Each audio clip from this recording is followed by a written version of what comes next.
अगर आपके अपराजिता प्लांट में फ्लावरिंग नहीं हो रही है तो आप इस फ्री के फर्टिलाइजर का इस्तेमाल करके अपने अपराजिता प्लांट से ढेरों फूल पा सकते हैं। तो दोस्तों, यह कौन सा फर्टिलाइजर है, इसका इस्तेमाल कैसे करना है, कितनी मात्रा में करना है, संपूर्ण जानकारी मिलेगी इस वीडियो में। तो प्लीज वीडियो पर अंत तक बने रहें। अगर पसंद आए तो ज्यादा से ज्यादा लाइक करें, शेयर करें, और चैनल को अभी तक सब्सक्राइब नहीं किया है तो प्लीज चैनल को भी सब्सक्राइब करके बेल आइकन को प्रेस कर दें ताकि सारे अपडेट्स आपको मिलते रहें।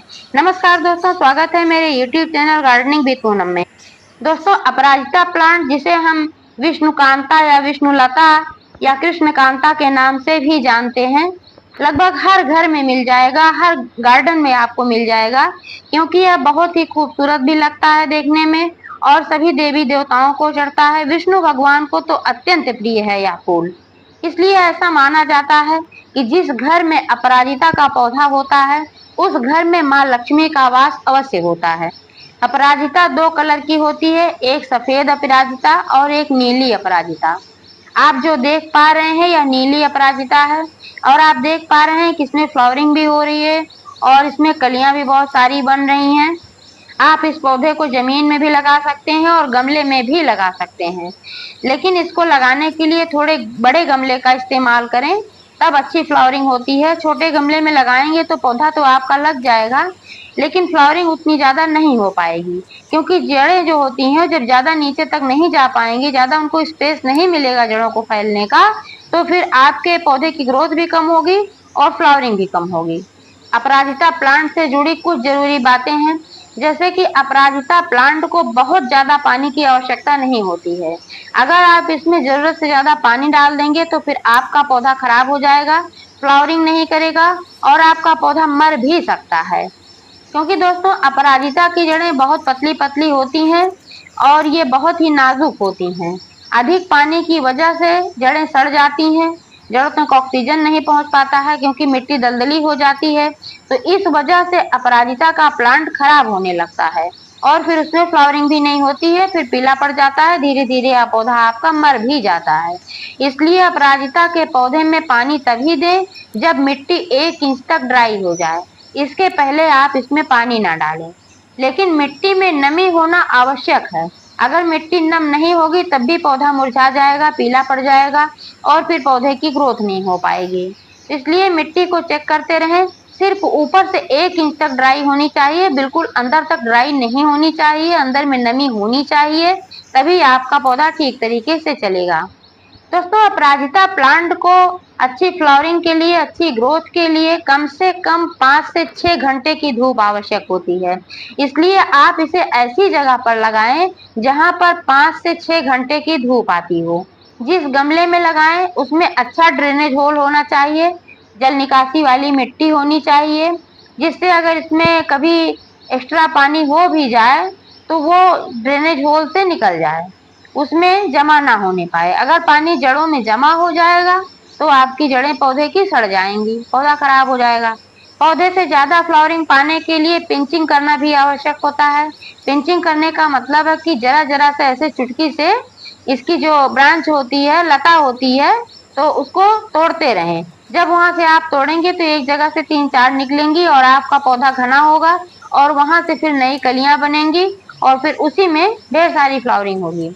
हमेशा ना तोड़ते रहें कि हमेशा तोड़ते ही रहेंगे तो फिर उसमें कलियां ही नहीं बन पाएंगी। जैसे एक बार तोड़ा तो कुछ दिन तक उसको रहने दीजिए, फिर उसमें नई कलियां बनती हैं, उसमें फ्लावरिंग होती है। पौधे का निरीक्षण करते रहें कि कहीं इस पर कीटों का अटैक तो नहीं हो रहा है, क्योंकि इस पौधे पर भी कीटों का बहुत ही अटैक होता रहता है और जब कीड़े लग जाते हैं तो पौधा धीरे धीरे नष्ट हो जाता है।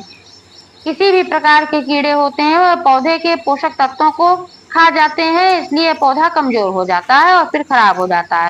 पौधे में कोई भी सूखी शाखा है, कोई भी सूखी पत्तियां हैं, तो उनको अवश्य निकालते रहें, क्योंकि अगर उसमें सूखी शाखाएं पड़ी रहेंगी तो फिर पानी वगैरह पड़ेगा तो इसमें फंगस लगने का डर होता है, इसलिए पौधा खराब हो जाता है। इसलिए इसमें सूखी पत्तियां, सूखी ब्रांचेस ना रहने दें, इन्हें कट करके हटाते रहें। दोस्तों, जब पौधा फ्लावरिंग करता है, पौधे के जब फूल खिल चुके होते हैं, तब इसमें फलियां आने लगती हैं। तो इस बात का ध्यान रखें कि इसमें फलियां ना रहने दें, फलियां तोड़कर हटाते रहें, क्योंकि अगर इसमें फलियां रहेंगी तो फिर पौधे का जो पोषण होता है फलियों में जाता रहेगा, और ये फ्लावरिंग नहीं कर पाएगा, फिर धीरे धीरे फूल आना कम हो जाएगा। इसलिए इस बात का ध्यान रखें कि इसमें फलियां ना रहने दें। दोस्तों, अपराजिता के पौधे में आप 15 से 20 दिनों में एक बार गोबर की खाद दे सकते हैं, क्योंकि गोबर की खाद बहुत ही अच्छी होती है। इससे सभी पोषक तत्व पौधे को मिल जाते हैं। इससे पौधा हरा भरा भी रहता है, पौधे की ग्रोथ भी अच्छी होती है और पौधे में फ्लावरिंग भी बहुत अच्छी होती है। तो आप गोबर की कंपोस्ट खाद डाल सकते हैं और वर्मी कंपोस्ट खाद भी इसमें डाल सकते हैं। दोस्तों, जो फर्टिलाइजर मैं बताने वाली हूँ वह बिल्कुल फ्री का है। यह है लकड़ी की राख का फर्टिलाइजर। जो लकड़ी होती है वह जब जलती है, जिससे जो राख बनती है, ये वही चीज है। ये बहुत ही अच्छा होता है, क्योंकि इसमें calcium, magnesium, phosphorus, potassium, sulphur जैसे पोषक तत्व पाए जाते हैं। इसके अलावा और भी कई सूक्ष्म पोषक तत्व पाए जाते हैं, जो हमारे पेड़ पौधे की ग्रोथ के लिए और फ्लावरिंग के लिए बहुत ही आवश्यक होते हैं। इसलिए यह फर्टिलाइजर बहुत ही अच्छा होता है। लकड़ी की राख का फर्टिलाइजर मार्केट में भी बिकता है वुड ऐश फर्टिलाइजर के नाम से, जिसको लोग खरीद कर लाते हैं। लेकिन अगर आपके घर में उपलब्ध है, हवन वगैरह होता रहता है, तो उसमें भी तरह तरह की लकड़ियां, आम की लकड़ी होती है और भी जो नोगरा वगैरह की लकड़ियां आती हैं, और भी उसमें बहुत ही हवन सामग्री डलता है। तो ये बहुत ही पावरफुल होता है, बहुत ही अच्छा होता है। इसलिए हवन की राख को भी न फेंकें, इसको भी संजो कर रख लें, अपने पौधों में डालें, अपने गार्डन को हरा भरा बनाएं इससे। दोस्तों, लकड़ी का राख कीटनाशक का भी काम बहुत ही अच्छा करती है। इसको आप अपने पौधों पर छिड़क देंगे तो लगे हुए कीड़े भी नष्ट हो जाते हैं और फिर कीड़े लगने भी नहीं पाते हैं। लेकिन इसका इस्तेमाल बहुत ही सीमित मात्रा में करना चाहिए। अगर आपका 10 इंच का एक गमला है तो उसमें 1 चम्मच पर्याप्त होता है, और अगर 12 से 18 इंच का गमला है तो आप उसमें 2-3 चम्मच डाल सकते हैं। इससे भी बड़ा है अगर तो और बढ़ा सकते हैं इस हिसाब से मात्रा।